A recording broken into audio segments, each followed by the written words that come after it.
vaccines now. It should be mandatory if you want to play in the NFL to get a vaccine. I know there are people who have feelings about this, but it's just those are their own personal feelings. It has nothing to do with the science.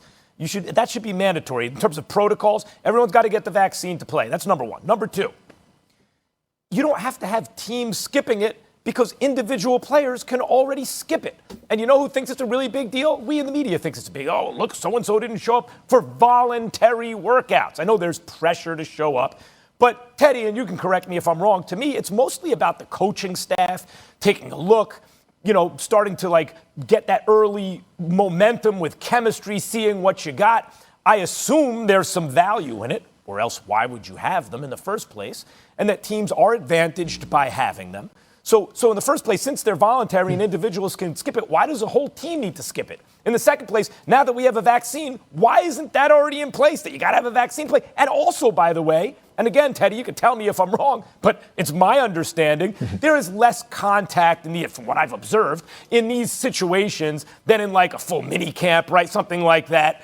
And so it seems to me that for all of those reasons, there's no reason for a team as a whole to skip a voluntary workout. Max, you and I disagree with this. And I'll tell you something that I like about this. Because even though I think the pandemic is a justifiable reason to sit up there and say, wait a minute here, everyone hasn't been vaccinated. There's no policy mandating that everyone be vaccinated. As a result, because some people haven't been vaccinated and we're still in the midst of a global pandemic with new strains coming out where they're talking about us, they're warning us about the dangers of that and what have you, still emphasizing the wearing of masks, still emphasizing social distancing and things of that nature. Because they've done that and those things are in place, why then force us to be together? Why? I understand a player saying that, and I also understand players using it to their advantage to illuminate the fact that it is supposed to be voluntary. If ever there was a perfect time to highlight the fact that the NFL can be incredibly unfair by holding it against folks and castigating them in the most negative lights because they didn't participate in voluntary workouts, this is the perfect time to bring that up. This is the perfect time to bring attention to it, to highlight, it is voluntary. We are supposed to have the right to choose whether we want to be there or not without repercussions, direct, indirect, subliminal, whatever. We should have the right to exercise our rights, whether it's voluntary or not. If it's voluntary, then it shouldn't be any kind of punishment whatsoever, tacit or otherwise. If ever there was a time to highlight that and to bring attention to that for the players, this is the perfect time because it's the perfect excuse not to want to be around folks. It doesn't count. It's just working out. I can work out on my own. I don't need to come to your facility to do it. I like that strategy. Yeah, I can see where both of you are coming from. I mean, just like each state has dealt with the pandemic in their own different ways, each team is going to deal with it in their own different ways. And we have to understand it because, Max, in the past, it's like, yes, it's voluntary, but get your butt there because coaches want you there. They want to start to form the relationship. There are free agents that have been signed that haven't even been in the facility on a regular basis. This is how all of those relationships are built in these off-season workouts. After you work out, then you go out and do something. But all of that's not happening.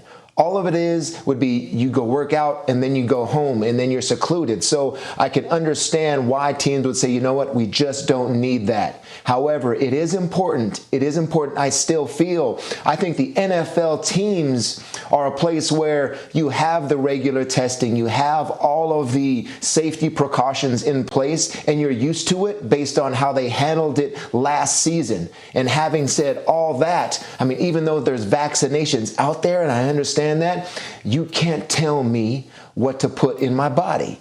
You can't make a vaccine mandatory for me to play professional football because of the way I feel personally about the vaccine or what I know. This is how a lot of NFL players feel. They feel strongly about, yes, I hear all this, but I'm also hearing something else about maybe blood clot something causes. Maybe this vaccine isn't exactly what I want. So do not force me to do that, NFL. But some of these players are also local and they stay around the facility, and to have an option for them to go in and have that structure is a positive thing for them. So as you can see, this is a complicated issue that have a lot of layers, and whatever players decide to do, these teams have to understand that they are right. No matter what they decide to do, whether come in or don't come in, work out on your own in an age where I do feel confident with my own personal trainer, get the vaccine or not get the vaccine. So you're going to have different views from different teams, and they all have to be respected. Works for me. All right, Well, Stephen A. I thought the fellas were maybe going to. Go ahead. Okay. Go ahead. No, I mean, Go ahead, Max. well, I would say I think first of all, Stephen A. to your point, I think it's not, if they want to just do away with voluntary workouts permanently, then I think your strategy makes sense, right? The teams are just going to sort of say, we're just not going to do this as a team. Okay, but if they think there is value post-pandemic in voluntary workouts, then I don't know that this really does what you're saying. Because if the whole team doesn't show up, it's different than if like one player or certain players don't show up and they say, hey, we're in the pandemic. So, and you're saying like kind of using that to get out of a situation they don't want to be in, having kind of a plausible deniability. Well, it's not getting out of it. If the whole team doesn't show up, I don't know if it does that. Well, I think it does that. Because Yeah, again, I also think getting a gauge on your team. I mean, so maybe I've asked the entire team on what's your opinion, as if I'm Pete Carroll. All right, I'm checking with all my guys, my main guys. Would you come to voluntary? How do you feel about voluntary? So we've got 3/4 of the important guys that I need there that aren't going to be there. You know what? I don't want to send that message. Have these guys come in that don't have our leaders there. So you know what? Cancel the whole thing. I think that's important too. Some teams may be doing that. Yeah, it works. Yeah, I'll just wrap it up by saying this here.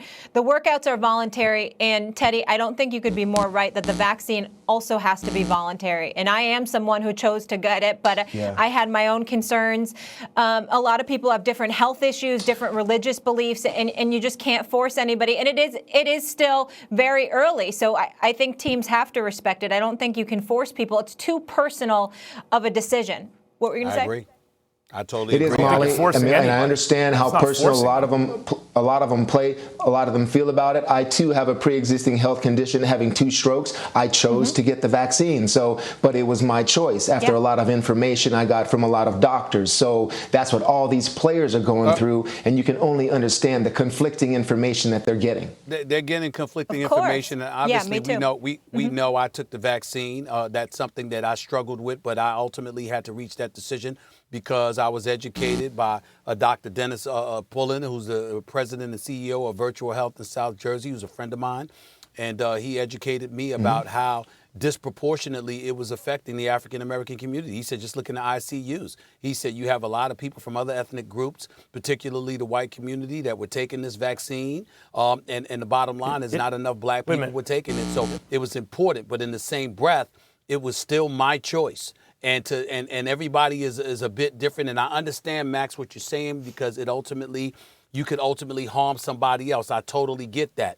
But again, everybody's different, not just mentally, but physically, in terms of how they'll react to it, how receptive their bodies will be to it, pre-existing conditions and things of that nature. For a league to have the power to sit up there and say, if you're going to play in our league, you have to do this, that is definitely going beyond the pale. I cannot support that, man. That's too much. Well, I disagree, and I would just say this. If someone has an underlying condition or is going to have some reaction to the vaccine, obviously they can't get it. They shouldn't get it. I understand that entirely. But for the most part, and Teddy, you brought up blood clots, that was with the Johnson & Johnson vaccine. I believe it was 6 cases out of 7 million. Extremely, extremely low odds, and then they stopped distributing Johnson & Johnson. If you look at the high-quality information about the other vaccines, they are highly effective. And we have, there's been an increasing kind of movement in our culture pre-pandemic, an anti-vax kind of movement that was based on pseudoscience and nonsense. And we became a less healthy country as a result. I think it's fine for a league or a business to say, hey, here's what we know about this vaccine. If you want to come and work here, you need to be vaccinated against which protects you 90-something% against a global pandemic. All right, Max. So what if Tom Brady, Aaron Rodgers, Patrick Mahomes, and the stars in the league said, hell no, we ain't doing it?